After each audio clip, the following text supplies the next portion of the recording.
अब आप भी बिना oven perfect black forest cake घर में बना सकते हैं। साथ ही इसकी आइसिंग भी कर सकते हैं। इसे आधा किलो कैसे बनाना है और 1 किलो का कैसे बनाना है, ये भी मैंने इस रेसिपी में बताया है। Hello smarties, welcome to Seema smart kitchen. आज हम बनाएंगे कढ़ाई में ब्लैक फॉरेस्ट केक, और वो भी एकदम आसान तरीके से घर में अवेलेबल इंग्रेडिएंट से। अगर आप भी इसी तरह का केक घर में बनाना चाहते हैं तो आप रेसिपी को पूरा देखिए, इंग्रेडिएंट के साथ सारे टिप्स भी फॉलो कीजिए। इसे गैस में कैसे बनाना है, साथ ही ओवन में और इंडक्शन में कैसे बनाना है, ये भी मैं बताऊंगी।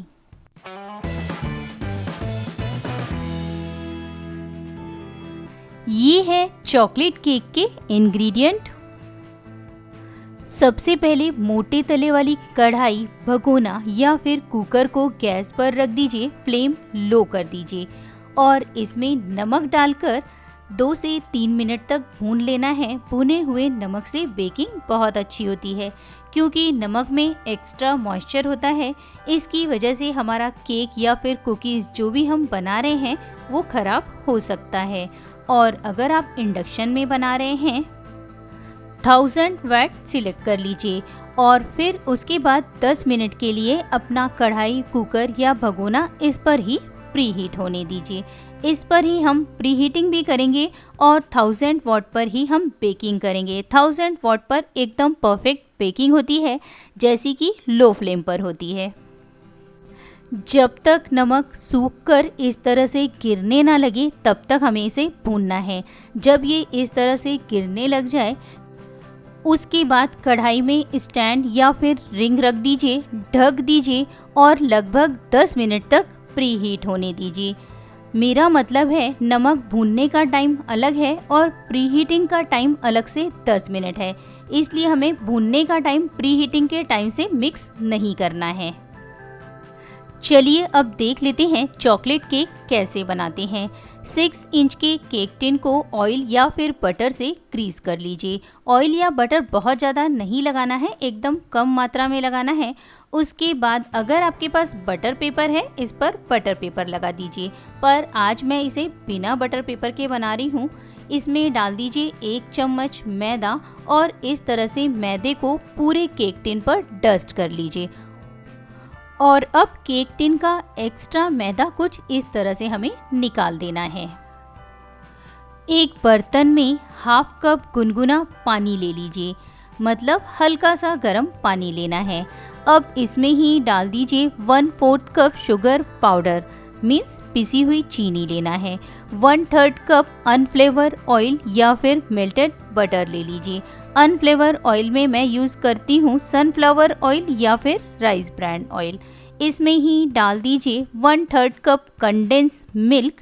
कंडेंस मिल्क आप घर में बहुत ही आसानी से बना सकते हैं। मैं ऑलरेडी अपलोड कर चुकी हूँ, सीमा स्मार्ट किचन पर आप देख सकते हैं। Half tea spoon vanilla essence या फिर चॉकलेट एसेंस। इसमें ही डाल दीजिए 1/4 कप मिल्क पाउडर। क्योंकि मैंने यहाँ पे पानी यूज़ किया है, दूध नहीं यूज़ किया है, इसलिए आप मिल्क पाउडर यूज़ कर सकते हैं। अब इन सभी को बहुत अच्छे से हमें मिक्स कर लेना है। अब इसमें डाल दीजिए सभी ड्राई इंग्रेडिएंट। सबसे पहले एक छन्नी लीजिए, छन्नी में डाल दीजिए 1 कप मैदा और मैदे के साथ ही हम इसमें डाल देंगे 1/4 cup cocoa powder. Cocoa powder कभी भी अच्छी क्वालिटी का ही यूज़ कीजिए। मैं यहाँ पे 1/4 कप डाल रही हूँ, आप थोड़ा सा कम या ज़्यादा यूज़ कर सकते हैं। साथ ही डाल दीजिए 1 teaspoon baking powder, 1/4 teaspoon baking soda. इन सबको मिक्स करके अच्छे से छान लीजिए। मुझे बहुत सारे कमेंट आते हैं कि आप लोगों का केक ऊपर से क्रैक हो जाता है या फिर फट जाता है। अगर सिर्फ ऊपर की लेयर क्रैक हो रही है तो कोई प्रॉब्लम नहीं है। फिर भी अगर आप चाहते हैं कि केक क्रैक ना हो तो नेक्स्ट टाइम आप लो फ्लेम पर या फिर लो टेम्परेचर पे बेक कीजिए, एकदम परफेक्ट केक बन जाएगा। अब इन सभी इंग्रेडिएंट को कट एंड फोल्ड मेथड से अच्छे से मिक्स कर लेना है। मिक्स करने का टाइमिंग 1 से 1.5 मिनट हो सकता है, क्योंकि इतनी देर में अच्छे से मिक्स हो जाएगा। इसके बारे में भी आप लोग हमेशा पूछते हैं कि हमें कितनी देर मिक्स करना है। जब तक आपने इसमें विनेगर या फिर लेमन जूस नहीं डाला है, तब तक आप इसे थोड़ा सा कम या ज़्यादा देर मिक्स कर सकते हैं, पर विनेगर डालने के बाद ज़्यादा मिक्स नहीं करना है।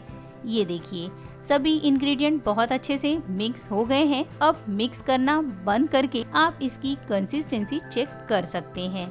1 से 2 चम्मच पानी या दूध कम ज़्यादा हो भी जाए तब भी केक एकदम परफेक्ट बनता है। अब इसमें डाल दीजिए 1 टीस्पून विनेगर या फिर लेमन जूस।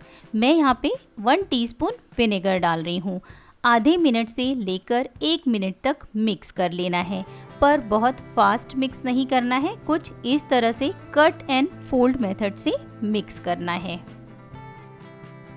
मिक्स करते समय बैटर को एक ही डायरेक्शन में मिक्स करना है, इसका भी ध्यान रखें। मिक्स हो जाने के बाद रेडी किए हुए केक टिन में पलट दीजिए। इस केक को ओवन में बनाने के लिए ओवन को 180 डिग्री पर 10 मिनट के लिए प्री हीट कर लेना है। उसके बाद 180 डिग्री पर ही 25 से 30 मिनट तक बेक कर लेना है। हर एक के ओवन की हीटिंग अलग अलग होती है, इसलिए टाइम थोड़ा सा कम या ज़्यादा लग सकता है। अब बैटर के एयर बबल्स निकालने के लिए केक टिन को इस तरह से टैप कीजिए। आप देख सकते हैं इसके एयर बबल्स धीरे धीरे ऊपर आ रहे हैं। इतनी प्रोसेस हो जाने के बाद में इसे रख दीजिए रेडी की हुई कढ़ाई में। कढ़ाई को आप प्रीहीट करके पहले ही रखें। जब आपने बैटर तैयार करना शुरू किया था तभी हमें कढ़ाई रख देनी है। ढक दीजिए। अगर गैस पे बना रहे हैं फ्लेम लो कर दीजिए, और अगर इंडक्शन पे बना रहे हैं 1000 वाट सिलेक्ट कर लीजिए।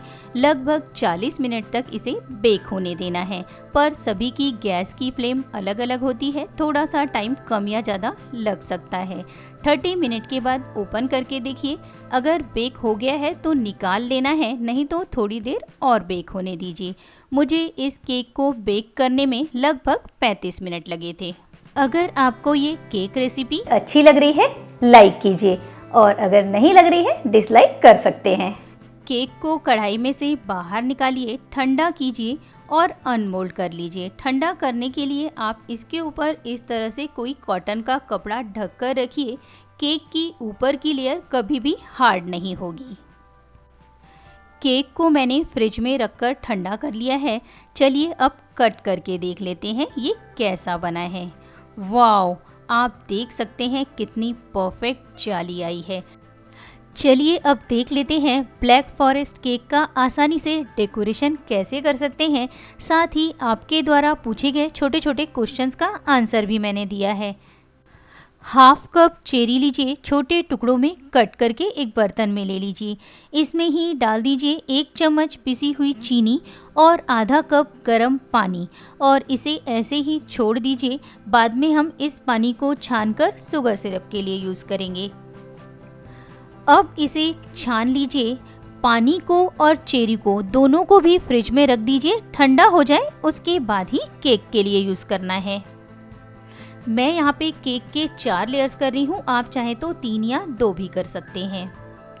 केक को लेयर्स में कट कर लेने के बाद में टर्न टेबल पे थोड़ी सी क्रीम लगाइए और इसके ऊपर रख दीजिए केक का बीच वाला पार्ट। चम्मच से इस तरीके से शुगर सिरप डालना है। शुगर सिरप बहुत अच्छे से डालिए, केक बहुत ही सॉफ्ट और मॉइस्ट होता है। साइड में शुगर सिरप ज़्यादा डालना है। अगर आप चम्मच से नहीं डाल पा रहे हैं तो स्प्रे बॉटल से भी डाल सकते हैं। अब इसके ऊपर लगा दीजिए क्रीम की लेयर और प्लेन कर लीजिए।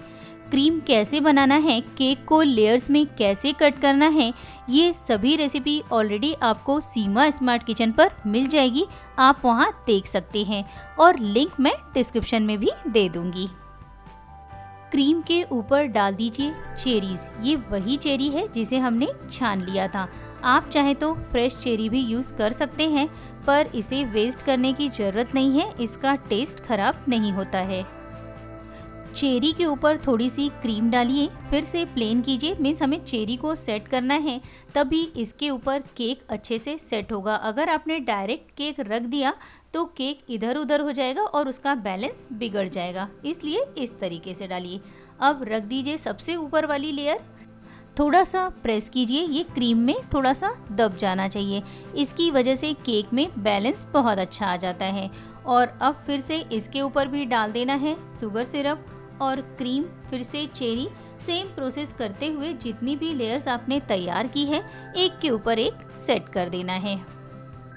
और हर लेयर के बीच में चेरी भी डालिए, इसकी वजह से ब्लैक फॉरेस्ट का टेस्ट बिल्कुल बेकरी वाले ब्लैक फॉरेस्ट केक जैसा आता है।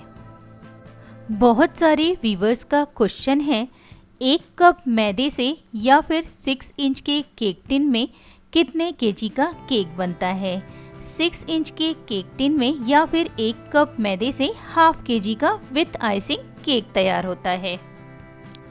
आज का ये केक 6 इंच का ही केक है और 1 कप मैदे से ही बना हुआ है, आपने स्टार्टिंग में देखा ही है।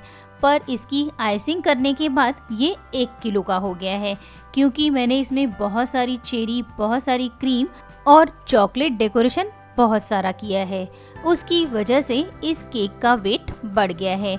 आप भी कभी भी 1 कप मैदे से भी थोड़ा बड़ा केक या फिर छोटा केक बना सकते हैं, ये आप पे डिपेंड करता है आपने क्रीम कितनी लगाई है और डेकोरेशन का वेट कितना है। केक के ऊपर तीनों लेयर सेट हो चुके हैं और मैं लास्ट वाली लेयर इसके ऊपर लगा रही हूँ। आप देख सकते हैं लास्ट वाली लेयर सबसे नीचे वाली है, नीचे वाली लेयर को ही कभी भी ऊपर रखिए, इससे केक को आपको प्लेन करने में बहुत आसानी होती है।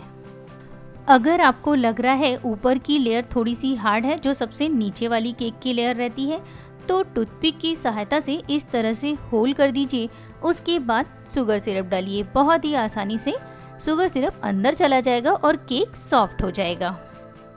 ये केक तो नीचे से ऑलरेडी सॉफ्ट है, पर फिर भी अगर कभी भी ऐसा होता है, मुझे बहुत सारे व्यूअर्स ने पूछा है कि उनकी नीचे वाली लेयर हार्ड रहती है, इसलिए मैं बता रही हूँ। और अगर आपको लग रहा है केक की लेयर के ऊपर काफ़ी सारा शुगर सिरप लग गया है, अगर इतना ज़्यादा लग गया है तो इसके ऊपर क्रीम बहुत अच्छे से सेट नहीं होती है। आप कॉटन का कपड़ा लीजिए या फिर किचन टॉवल लीजिए, हल्का हल्का प्रेस करते हुए एक्स्ट्रा शुगर सिरप निकाल दीजिए। कॉटन का कपड़ा हल्की सी शुगर सिरप को सोक कर लेगा और ऊपर की लेयर थोड़ी सी ड्राई हो जाएगी, इसकी वजह से क्रीम सेट करने में आसानी होगी।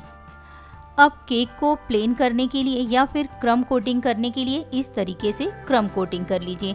जहाँ भी एक्स्ट्रा होल दिखाई दे रहा है वहाँ पे एक्स्ट्रा क्रीम लगाइए और बाद में इसे एक पतली सी लेयर से कोट करके फ्रिज में रख दीजिए लगभग आधे घंटे के लिए या फिर ठंडा होने के लिए।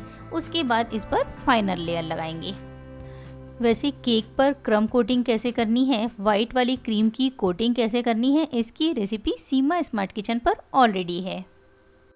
भगोने या फिर सॉस पैन में 1 से 1.5 कप पानी गर्म होने के लिए रखिए और एक बोल ले लीजिए। कांच का भी ले सकते हैं और स्टील का भी ले सकते हैं, पर ध्यान रहे इसके ऊपर ये अच्छे से सेट हो जाए। इसमें ही डाल दीजिए चॉप्ड की हुई डार्क चॉकलेट कंपाउंड। मैं यहाँ पे 300 ग्राम डार्क चॉकलेट कंपाउंड ले रही हूँ, आप चाहे तो थोड़ी सी कम ले सकते हैं। क्योंकि मैं यहाँ पे 1 kg का केक बना रही हूँ, इसलिए मैंने चॉकलेट ज़्यादा यूज़ की है। फ्लेम को लो ही रहने दीजिए, लगातार चलाते हुए चॉकलेट को मेल्ट कर लेना है। चलाना बंद नहीं करना है, नहीं तो चॉकलेट खराब हो सकती है। और ध्यान रहे चॉकलेट में एक बूंद भी पानी नहीं गिरना चाहिए, अगर इसमें पानी गिर गया तब भी चॉकलेट खराब हो जाती है। और फ्लेम को लो ही रहने देना है, तभी चॉकलेट अच्छे से मेल्ट होती है। अगर आपने हाई फ्लेम कर दी तो पानी में उबाल आने लगेगा और पानी आपके भगोने के बाहर आने लगेगा। ये देखिए काफ़ी हद तक चॉकलेट मेल्ट हो गई है। फ्लेम बंद कर दीजिए, भगोने को साइड में रख दीजिए। काफ़ी देर तक गर्म रहता है तो ये अच्छे से मेल्ट हो जाएगी। इतनी चॉकलेट मेल्ट होने में 3 से 4 मिनट लगते हैं, पर अगर आपने बड़े बड़े टुकड़े किए हैं तो थोड़ा ज़्यादा समय लगेगा, इसलिए थोड़े छोटे टुकड़ों में ही कट कीजिए। अब एक बटर पेपर लीजिए, उसके ऊपर 2 से 3 चम्मच चॉकलेट फैला दीजिए और इसे प्लेन कर दीजिए। इस तरह से आप 2 से 3 अलग अलग बटर पेपर पे ये डेकोरेशन तैयार कर सकते हैं। मैं यहाँ पे 2 पेपर पे कर रही हूँ। आपका केक कितना बड़ा है उस हिसाब से आप छोटा या बड़ा तैयार कर सकते हैं। चॉकलेट की ये लेयर बहुत ज़्यादा थिक भी नहीं होनी चाहिए और बहुत ज़्यादा थिन भी नहीं होनी चाहिए। अगर बहुत ज़्यादा मोटी होगी तो आपको रोल खोलते समय प्रॉब्लम होगा, और बहुत ज़्यादा थिन होगी तब भी आपको यही प्रॉब्लम होगा। उसके बाद इस तरह से पेपर को सेट कर दीजिए। चॉकलेट एक जैसी फैल जाएगी और रोल कर दीजिए। रोल करने के बाद 15 से 20 मिनट के लिए फ्रिज में या फिर फ्रीज़र में रख सकते हैं। फ्रिज में भी ये 15 से 20 मिनट में सेट हो जाएगी। सेम तरीके से दूसरा रोल भी मैंने तैयार कर लिया है। अब दोनों को भी किसी ट्रे में रखिए और फ्रिज में रख दीजिए। और अब मैं आपको एक ऐसे क्वेश्चन का आंसर दे रही हूँ जो मुझे सबसे ज़्यादा पूछा जाता है। क्रम कोटिंग जब सेट हो रही है तब हमें क्रीम कहाँ रखनी है? केक के ऊपर क्रम कोटिंग अच्छे से सेट हो गई है। फ्रिज में से इसे निकालिए और इसके ऊपर फिर से क्रीम की एक और लेयर लगा दीजिए। ये वाली लेयर थोड़ी सी थिक होनी चाहिए। जब आप केक को क्रम कोटिंग होने के बाद फ्रिज में सेट होने के लिए रख रहे हैं तब आपको बची हुई क्रीम को भी फ्रिज में ही रखना है, फ्रिज के बाहर नहीं छोड़ना है। बटर पेपर पर चॉकलेट 10 से 15 मिनट में अच्छे से सेट हो जाती है और उसके बाद आप इसे निकालिए और धीरे धीरे इस तरह से रोल को ओपन कीजिए। अपने आप चॉकलेट डेकोरेशन रेडी हो जाएगा। कुछ आपको बड़े पार्ट मिलेंगे और कुछ छोटे। अब चॉकलेट डेकोरेशन को इस तरीके से इसके ऊपर स्टिक कर दीजिए। हल्का सा प्रेस कीजिए, चॉकलेट अपने आप केक पर चिपक जाएगी। इस तरह से कुछ छोटे और कुछ बड़े, जैसा भी आपको अच्छा लगे उस तरीके से डेकोरेट कर लीजिए। आपने बेकरी में देखा होगा इसी तरह का डेकोरेशन ब्लैक फॉरेस्ट केक पर रहता है। अगर आप चाहें तो इसके ऊपर ग्रेट करके चॉकलेट भी लगा सकते हैं। अगर आप इसके ऊपर ग्रेट करके चॉकलेट लगाएंगे तो इस केक का वजन थोड़ा सा कम हो जाएगा। मैंने इस केक को 1 केजी का बनाया है, इसलिए मैंने इसमें चॉकलेट ज़्यादा डाली है। ये 1 कप मैदे का ही केक है, फिर भी 1 केजी का है। पाइपिंग बैग में स्टार नोज़ल लगाइए, किसी भी नंबर का लगा सकते हैं, और उसमें वाइट क्रीम भर लीजिए और डेकोरेट कर लीजिए। मुझे पूरी गारंटी है कि आप मेरे से भी अच्छा ब्लैक फॉरेस्ट केक बना सकते हैं। इतना हो जाने के बाद इसके ऊपर लगा दीजिए चेरीज़। मुझे उम्मीद है आपको ये बेकरी जैसा black forest cake decoration idea पसंद आया होगा। आप भी इसे बनाएं और अपने एक्सपीरियंस शेयर कीजिए। ये जो स्क्रीन पर आपको 2 रेसिपीज़ दिखाई दे रही है, इनमें से जो भी आपको पसंद है क्लिक कीजिए। मैं वहाँ आपका वेट कर रही हूँ।